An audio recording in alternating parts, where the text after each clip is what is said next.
నమస్కారం NSR news కి స్వాగతం. ముందుగా హెడ్లైన్స్.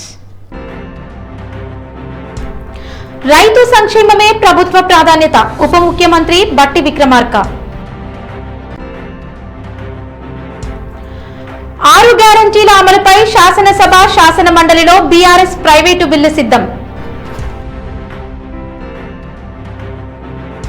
కాంగ్రెస్ బడ్జెట్ పై భూపాల్పల్లిలో విమర్శలు, ప్రెస్ మీట్ లో బీఆర్ఎస్ నేతల వ్యాఖ్యలు.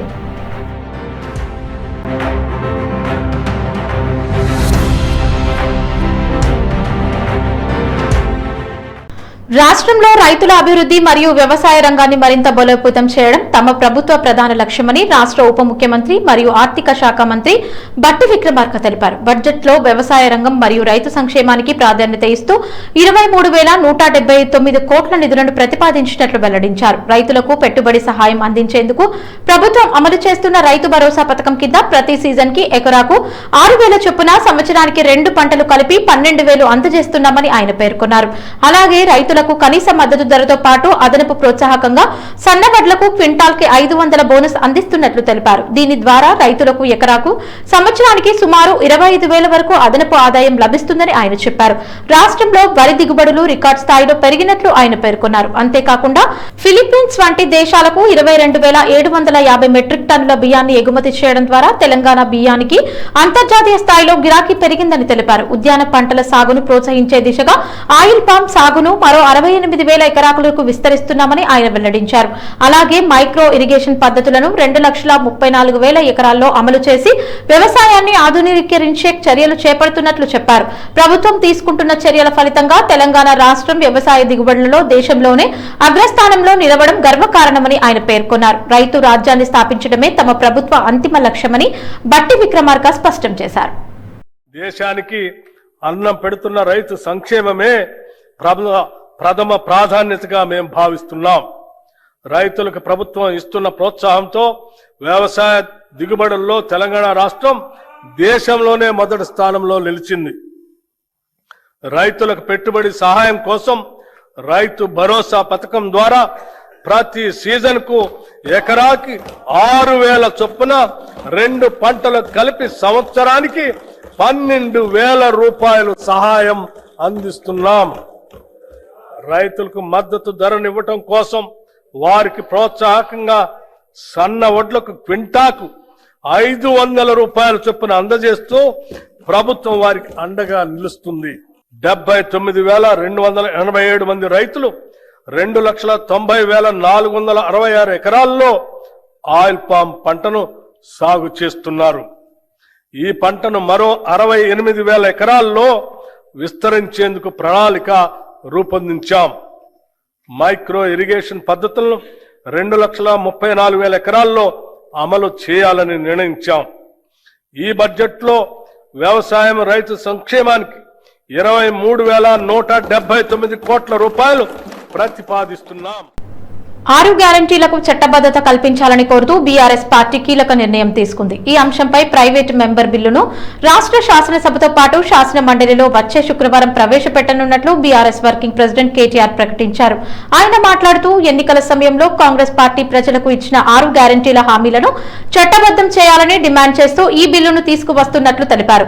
ప్రజలకు ఇచ్చిన హామీలు అమలు కావాలంటే వాటికి చట్టబద్ధత అవసరమని ఆయన అన్నారు. ప్రభుత్వం ప్రకటించిన పథకాలు అమలులో ఆలస్యం జరుగుతోందని, ప్రజల్లో అనుమానాలు పెరుగుతున్నాయని ఆయన వ్యాఖ్యానించారు. అందుకే 6 గ్యారంటీల అమలుకు స్పష్టమైన చట్టపరమైన రూపం ఇవ్వాలని బీఆర్ఎస్ పార్టీ భావిస్తున్నట్లు తెలిపారు. ఈ నేపథ్యంలో బీఆర్ఎస్ ఎమ్మెల్యేలు ఎమ్మెల్సీలు కలిసి ప్రైవేట్ మెంబర్ బిల్లును సిద్ధం చేశారని చెప్పారు. వచ్చే శుక్రవారం శాసనసభ శాసన మండలిలో ఈ బిల్లును ప్రవేశపెట్టి ప్రభుత్వం తన వైఖరిని స్పష్టం చేయాలని డిమాండ్ చేయనున్నట్లు ఆయన తెలిపారు. ఈ ప్రకటనతో రాష్ట్ర రాజకీయాల్లో మరోసారి 6 గ్యారంటీల అంశం చర్చనీయాంశంగా మారింది. బోనస్ అనేది బోగస్ కాకుండా కాపాడేది ఈ చట్టం. అట్లాగే రైతు కూలీలకు నెలకు 1,000 రూపాయలు అన్నారు. ఈ చట్టం ద్వారా మీకు కూడా రైతు కూలీలకు కూడా లాభం అవుతుంది. ఆటో డ్రైవర్లకు నెలకు 1,000 రూపాయలు అన్నారు. మరి మా రాష్ట్రంలోని 7 లక్షల మంది ఆటో అన్నలకి వాళ్ళకు కూడా ఈ చట్టంతో లాభం అవుతుంది. అందుకే దయచేసి నేను రాష్ట్ర ప్రజల్ని కూడా కోరుతా ఉన్నా, మీరు కూడా ఏం చేయాలంటే ఈ బిల్లు పెట్టిన తర్వాత మీ ఎమ్మెల్యేలను కలవాలి. మీ నియోజకవర్గంలో కాంగ్రెస్ అయితేంది, బీజేపీ అయితేంది, టీఆర్ఎస్ అయితేంది కలవాలి. కలిసి అన్న ఈ చట్టం వస్తుంది, మీరు దయచేసి ఓటేయాలి, ఓటేస్తే నాకు హక్కు వస్తుంది అని చెప్పి మీరు కూడా మరి మీ ప్రజాప్రతినిధుల మీద, గౌరవ ఎమ్మెల్యేలు, గౌరవ ఎమ్మెల్సీల మీద తప్పకుండా ఒత్తిడి తేవాలని చెప్పి కూడా నేను కోరుతా ఉన్నా. అట్లాగే రాష్ట్రంలోని ప్రతి వర్గానికి గ్రామాన నేను విజ్ఞప్తి చేస్తూ ఉన్నా. ఈ బిల్లు పెట్టిన తర్వాత తప్పకుండా 6 గ్యారెంటీల మీద చట్టం చేయండి. చేస్తే ఆటో డెబిట్ అంటే మీరు చలాన్లకు ఎట్లయితే ప్రభుత్వం నా అకౌంట్లోకి వెళ్ళి కట్ చేస్తూ ఉంటుందో అట్లా ప్రభుత్వ అకౌంట్లోకి వెళ్ళి నాకు పైసలు పడేటట్టు మా కేటీఆర్ అన్న, మా బీఆర్ఎస్ పార్టీ చట్టం తెస్తున్నది. కాబట్టి దాన్ని మీరు అమలు చేయండి, దానికి మీరు వంతపాడండి, దానికి మద్దతు ఇవ్వండి అని గౌరవ ప్రజాప్రతినిధులను మీరు మోటివేట్ చేయండి, వారికి చెప్పండి. తెలియని వాళ్ళు ఉంటే చదువుకున్న వాళ్ళు తెలియజెప్పే విధంగా ఎఫర్ట్ పెట్టండి. ప్రభుత్వం ముక్కు పిండి మీ పైసలు మీ ఖాతాలో పడేందుకే ఈ చట్టం తీసుకొని వస్తున్నాము. అందుకే గల్లా బట్టి నిలదీసే విధంగా మరి ఈ రకంగా ముందుకు పోతున్నాం. ఈ చట్టం విషయంలో, 6 గ్యారెంటీల చట్టబద్ధత విషయంలో మరి తప్పకుండా అన్ని పార్టీలు సహకరించాలని గౌరవ స్పీకర్ గారు, సెక్రటేరియట్ కూడా వారి శాసనసభ సెక్రటేరియట్ కూడా సిబ్బంది కూడా సహకరించాలని చెప్పి కూడా కోరుతూ భూపాల్పల్లి జిల్లా పార్టీ కార్యాలయంలో కాంగ్రెస్ ప్రభుత్వం ప్రవేశపెట్టిన బడ్జెట్ పై ప్రెస్ మీట్ నిర్వహించారు. ఈ సమావేశంలో భూపాల్పల్లి మాజీ శాసనసభ్యులు గండ్ర వెంకటరమణారెడ్డితో కలిసి ఏనుగుల రాకేష్ రెడ్డి పాల్గొని మాట్లాడారు. ఈ సందర్భంగా ఏనుగుల రాకేష్ రెడ్డి మాట్లాడుతూ కాంగ్రెస్ ప్రభుత్వం ప్రవేశపెట్టిన బడ్జెట్ ప్రజల అంచనాలకు అనుగుణంగా లేదని విమర్శించారు. ముఖ్యంగా అభివృద్ధి, సంక్షేమం, రైతు సమస్యల పరిష్కారంపై బడ్జెట్ లో స్పష్టమైన ప్రణాళిక కనిపించడం లేదని ఆయన పేర్కొన్నారు. ఎన్నికల సమయంలో ప్రజలకు ఇచ్చిన హామీల అమలుపై కూడా బడ్జెట్ లో స్పష్టత లేకపోవడం నిరాశ కలిగిస్తోందని అన్నారు. ప్రజల అవసరాలను దృష్టిలో పెట్టుకుని ప్రభుత్వం నిర్ణయాలు తీసుకోవాలని ఆయన సూచించారు. ఈ ప్రెస్ మీట్ లో పార్టీ నాయకులు, కార్యకర్తలు పాల్గొని బడ్జెట్ పై తమ అభిప్రాయాలను వ్యక్తం చేశారు. రాష్ట్ర ప్రభుత్వం ప్రజల సమస్యల పరిష్కారంపై దృష్టి పెట్టాలని వారు డిమాండ్ చేశారు. ప్రజలకు ఏదైనా చేయాలనే తపన అందులో ఎక్కడ కూడా కనబడలేదు. ఇకపోతే మొన్నటిదాకా వరంగల్ పేరు చెప్తే రెండో రాజధాని అని మన ఎమ్మెల్యే గండ్ర సత్యనారాయణ గారు కూడా వరంగల్ రెండో రాజధాని ఒకటే దంచుడు. చివరి చూస్తే వరంగల్కు మిగిలింది శూన్యం, 0. ₹1 అంటే ₹1 ఒక ప్రత్యేక కేటాయింపు లేవు, ప్రత్యేక ప్రాజెక్టు లేదు. భూపాలపల్లి ఎంత సహజ వనరులు ఉన్నాయి, అటవీ వనరులు ఉన్నాయి, నీటి వనరులు ఉన్నాయి. నల్ల బంగారం పండిస్తారు, ఇక్కడ తెల్ల బంగారం పండిస్తారు. ₹1 కూడా కేటాయించారు. కాబట్టి మరి పెద్దలు రమణారెడ్డి గారు ఉన్నప్పుడు భూపాలపల్లిని ఏ విధంగా అద్దంగా తీర్చిదిద్దినో మీ అందరూ కూడా తెలుసు, అందరి అనుభవంలో ఉన్నది. భూపాలపల్లి అంటే ఒక మారుమూల ప్రాంతం.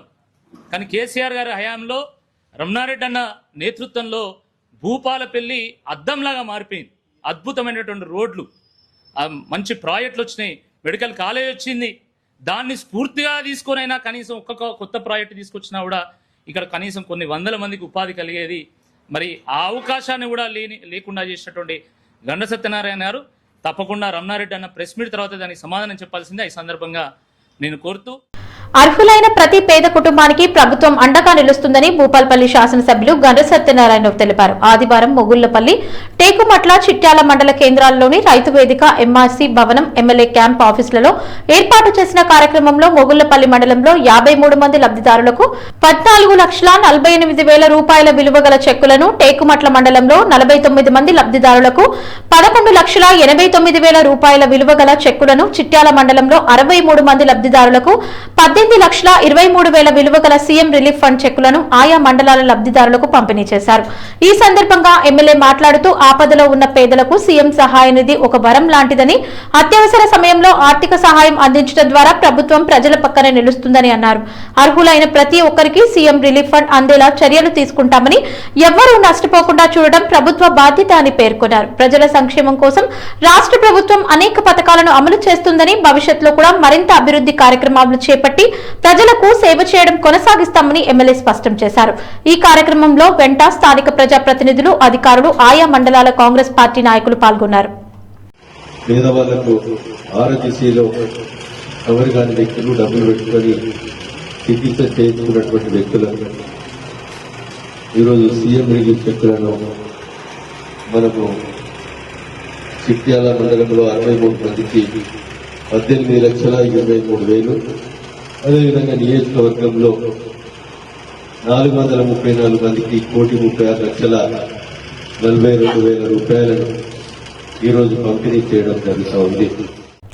కాంగ్రెస్ సీనియర్ నేత జీవన్ రెడ్డిపై బీఆర్ఎస్ ఎమ్మెల్యే కల్వకుంట్ల సంజయ్ ప్రశంసల జల్లు కురిపించారు. మీడియా సమావేశంలో ఆయన మాట్లాడుతూ జీవన్ రెడ్డి పట్ల తనకున్న గౌరవాన్ని చాటుకున్నారు. ఒకవేళ ఆయన తమ పార్టీలోకి వస్తానంటే 100కు 100% సాదరంగా ఆహ్వానిస్తామని, అవసరమైతే తానే స్వయంగా వెళ్లి ఆయనకు భుజాల మీద ఎక్కించుకుని తీసుకువస్తానని వ్యాఖ్యానించారు. జీవన్ రెడ్డి అంటే తనకు వ్యక్తిగతంగా ఎంతో గౌరవం ఉందని, ఆయన చాలా మంచి మనిషిని సంజయ్ పేర్కొన్నారు. తాను గతంలో వెన్నెముక సర్జరీ చేయించుకున్న సమయంలో జీవన్ రెడ్డి తమ్ముడికి బ్రెయిన్ స్ట్రోక్ వచ్చి అదే ఆసుపత్రిలో చికిత్స పొందుతున్నారని, ఆ సమయంలో ఆయన ఎంతో సాధారణంగా ఒక సామాన్యుడిలా ఆసుపత్రిలో కూర్చొని ఉండటం చూసి తనకు ఆయనపై గౌరవం రెట్టింపు అయిందని గుర్తు చేసుకున్నారు.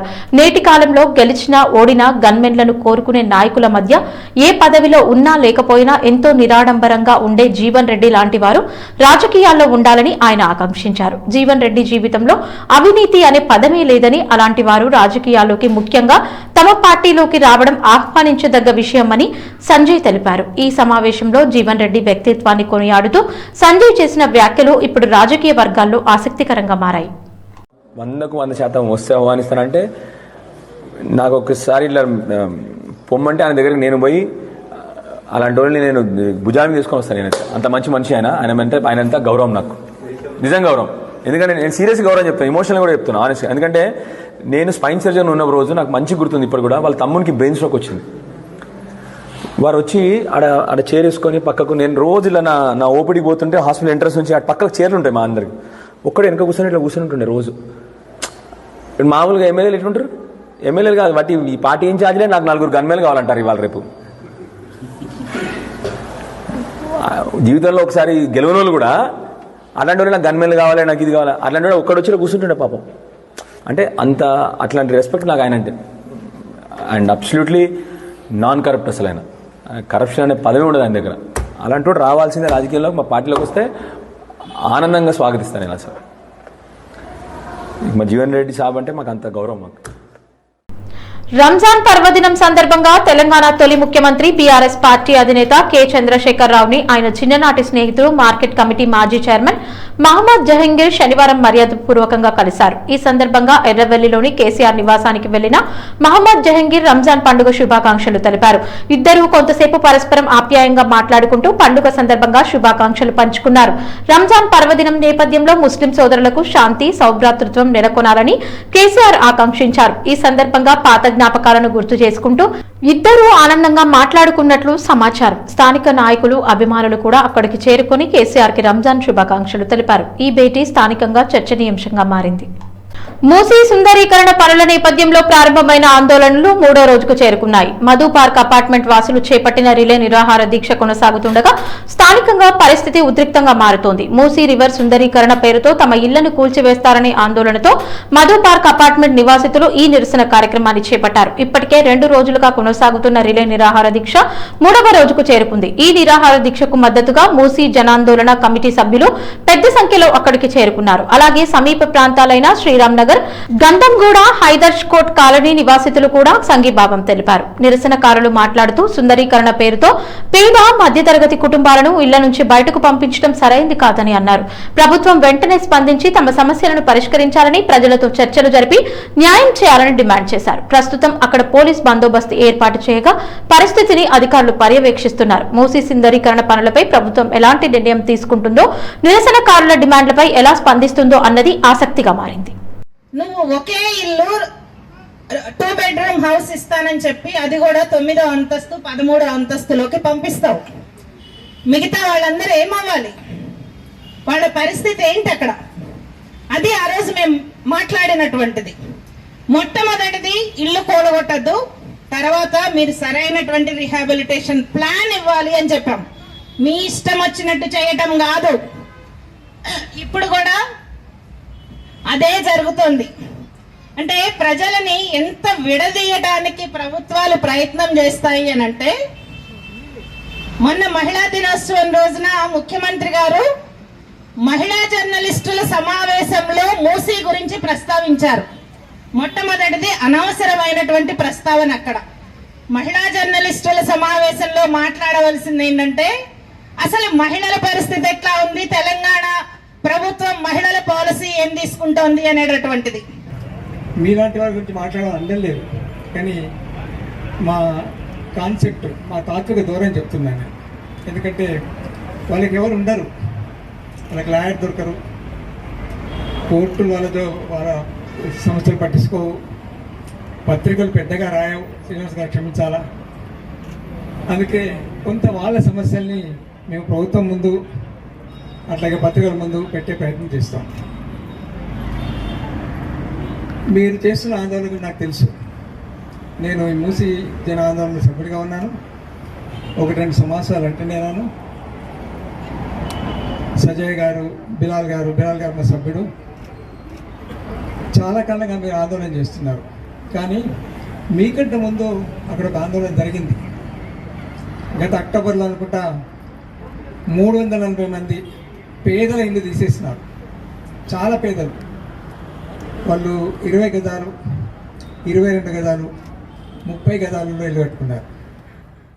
చోటుప్పల్లో భారీ అగ్ని ప్రమాదం చోటు చేసుకుంది. అటవీ ప్రాంతంలో ఆకస్మికంగా మంటలు చెలరేగడంతో స్థానికులు తీవ్ర భయాందోళనకు గురయ్యారు. సమాచారం అందుకున్న వెంటనే అగ్నిమాపక సిబ్బంది ఘటనా స్థలికి చేరుకుని మంటలను అదుపులోకి తీసుకొచ్చారు. కొంతసేపు మంటలు విస్తరించే ప్రమాదం ఉన్నప్పటికీ ఫైర్ సిబ్బంది వేగంగా స్పందించడం వల్ల పెద్ద ప్రమాదం తప్పిందని అధికారులు తెలిపారు. అటవీ ప్రాంతంలో ఎండిన చెట్లు, పొదలు ఎక్కువగా ఉండటంతో మంటలు వేగంగా వ్యాపించాయని స్థానికులు చెబుతున్నారు. మంటలు సమీప గ్రామాలకు చేరుతాయేమోనని ప్రజలు భయాందోళనకు గురయ్యారు. ఫైర్ సిబ్బంది మరియు అటవీ శాఖ అధికారులు కలిసి పరిస్థితిని నియంత్రించారు. ప్రస్తుతం మంటలు పూర్తిగా అదుపులోకి వచ్చాయని, పరిస్థితి సాధారణంగా ఉందని తెలిపారు. ఈ అగ్ని ప్రమాదం ఎలా జరిగింది అనే దానిపై అధికారులు దర్యాప్తు ప్రారంభించారు. వేసవి కాలం దృష్ట్యా అటవీ ప్రాంతాల్లో జాగ్రత్తలు పాటించాలని అధికారులు ప్రజలకు సూచిస్తున్నారు.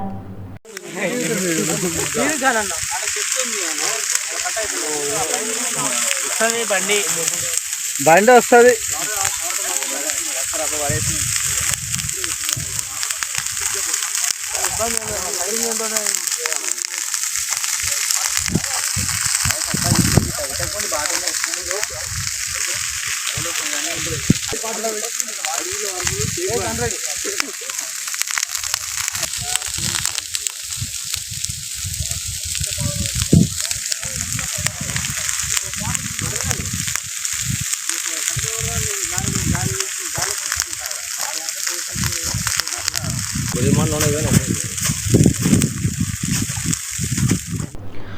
బడ్జెట్ అంటే కేవలం లెక్కలతో జిమ్మిక్కులు చేసే పత్రం కాదని, ప్రభుత్వ ఎత్తులతో ప్రజలను చిత్తు చేసే కాగితం కూడా కాదని ఏనుగుల రాకేష్ రెడ్డి విమర్శించారు. అలాగే ఏడాదికోసారి తంతుగా ప్రవేశపెట్టే సాధారణ పత్రం కాదని ఆయన పేర్కొన్నారు. బడ్జెట్ అసలు భావం ప్రజల ఆశయాలను నెరవేర్చే దిశగా ఉండాలని ఆయన అభిప్రాయపడ్డారు. ప్రజలు కనే కలలకు నిచ్చెనగా, వారి ఆశలకు రెక్కలు తొడిగే విధంగా ప్రజల సమస్యలను పరిష్కరించే మార్గంగా బడ్జెట్ ఉండాలని అన్నారు. ప్రస్తుతం అమలులో ఉన్న విధానాలపై విమర్శలు వ్యక్తం చేస్తూ ఈ విషయాన్ని ఇండియన్ నేషనల్ కాంగ్రెస్ తెలంగాణ నాయకులు సరిగా అర్థం చేసుకుంటే మంచిదని ఆయన వ్యాఖ్యానించారు. బడ్జెట్ ప్రజల అభివృద్ధికి దోహదపడేలా ఉండాలని ఆయన కోరారు. బడ్జెట్ అంటే లెక్కల జిమ్మిక్కులు చేసేటువంటి ఒక పత్రం కాదు, లేదా ప్రభుత్వ ఎత్తులతోనే ప్రజల్ని చిత్తు చేసేటువంటి చిత్తు కాగితం కాదు, లేదా ఏడాదికోసారి తంతుగా ప్రవేశపెట్టేటువంటి ఒక పత్రం కాదు. బడ్జెట్ అంటే ఈ ప్రాంతానికి కావాల్సినటువంటి ఒక విజన్ ఆవిష్కరించేటువంటి ఒక దార్శనిక పత్రం, ప్రజా సమస్యలకు పరిష్కారం చూపేటటువంటి ఒక మార్గం, ప్రజలు కనేటువంటి కలలకు వేసేటువంటి నిచ్చెన, వాళ్ళ ఆశలకు తొడిగేటువంటి రెక్కలు బడ్జెట్. కానీ దురదృష్టకరమైనటువంటి విషయం ఏంటంటే బట్టిగారు నిన్న పెట్టినటువంటి బడ్జెట్ వట్టి బడ్జెట్, లోటపీస్ బడ్జెట్. ఎందుకంటే ఈ బడ్జెట్లో ఓ విజన్ లేదు, విషయం లేదు, క్లారిటీ లేదు, కమిట్మెంట్ లేదు, సరుకు లేదు, సురుకు లేదు. అందుకనే ఇది బడాయి బడ్జెటు, బోగస్ బడ్జెట్, ఇది భ్రమలను కల్పించేటువంటి బడ్జెట్, బుకాయించేటువంటి బడ్జెట్ అని చెప్పేసి మేము పదే పదే చెప్తున్నాం. ప్రజల అవసరాలను తీర్చే విధంగా ఉండాలండి ఏ బడ్జెట్ అయినా కూడా. ప్రజలకు ఒక ఆశను కల్పించే విధంగా, పెట్టుబడిదారులకు ఒక పాజిటివ్ వాతావరణాన్ని క్రియేట్ చేసే విధంగా, మార్కెట్కి ఒక పాజిటివ్ సెంటిమెంట్ని క్రియేట్ చేసే విధంగా ఉండాలి బడ్జెట్. ఏముందండి ఈ బడ్జెట్లో? మీరు కొత్తగా పెట్టింది ఏముంది, కొత్తగా చేసింది ఏముంది? పేరుకేమో పెద్ద బడ్జెట్, కానీ ప్రజలకు పనికిరాని బడ్జెట్, ఈ ప్రాంతానికి ప్రయోజనం చేకూర్చలేనటువంటి బడ్జెట్గానే మేము చూస్తూ ఉన్నాం. గాంధీ విగ్రహం కోసం తమ ఇళ్లను కూల్చొద్దని విజ్ఞప్తి చేస్తూ 1000కి పైగా పోస్ట్ కార్డులు పంపిన మధు పార్క్ అపార్ట్మెంట్ చిన్నారుల న్యూ స్టైల్ స్క్రిప్ట్ నగరంలో ఆసక్తికరమైన సంఘటన చోటు చేసుకుంది. గాంధీ విగ్రహం ఏర్పాటు కోసం తమ నివాసాలను కూల్చివేయొద్దని కోరుతూ మధు పార్క్ అపార్ట్మెంట్ కి చెందిన చిన్నారులు వినూత్న నిరసన చేపట్టారు. తమ భావోద్వేగాలను తెలియజేస్తూ 1000కి పైగా పోస్ట్ కార్డులను వ్రాసి వాటిని నల్లటి రిబ్బన్ పై అతికించి పంపించారు. ఈ పోస్ట్ కార్డులను దేశ కాంగ్రెస్ అగ్రనేత రాహుల్ గాంధీకి పంపుతున్నట్లు చిన్నారులు తెలిపారు. తమ ఇల్లు కూల్చేస్తే తమ కుటుంబాలు ఇబ్బందులు పడతాయని, చిన్నారుల చదువులు కూడా దెబ్బతింటాయని వారు ఆ పోస్ట్ కార్డుల్లో పేర్కొన్నారు. చిన్నారులు మాట్లాడుతూ గాంధీ విగ్రహం పెట్టడం మంచిదే కానీ అందుకోసం మా ఇల్లు కూల్చకండి, మా కుటుంబాలు ఇక్కడే ఎన్నో సంవత్సరాలుగా నివసిస్తున్నాయి, మాకు చదువు జీవనం అన్ని ఇక్కడికే సంబంధించినవి అని భావోద్వేగంతో తెలిపారు. ఈ కార్యక్రమంలో అపార్ట్మెంట్ నివాసితులు కూడా చిన్నారులకు మద్దతు తెలిపారు. పిల్లలు రాసిన ప్రతి పోస్ట్ కార్డుపై వారి పేర్లు సందేశాలు ఉండగా వాటిని ఒకటిగా నల్లటి రిబ్బన్ పై అమర్చి ప్రత్యేకంగా సిద్ధం చేశారు.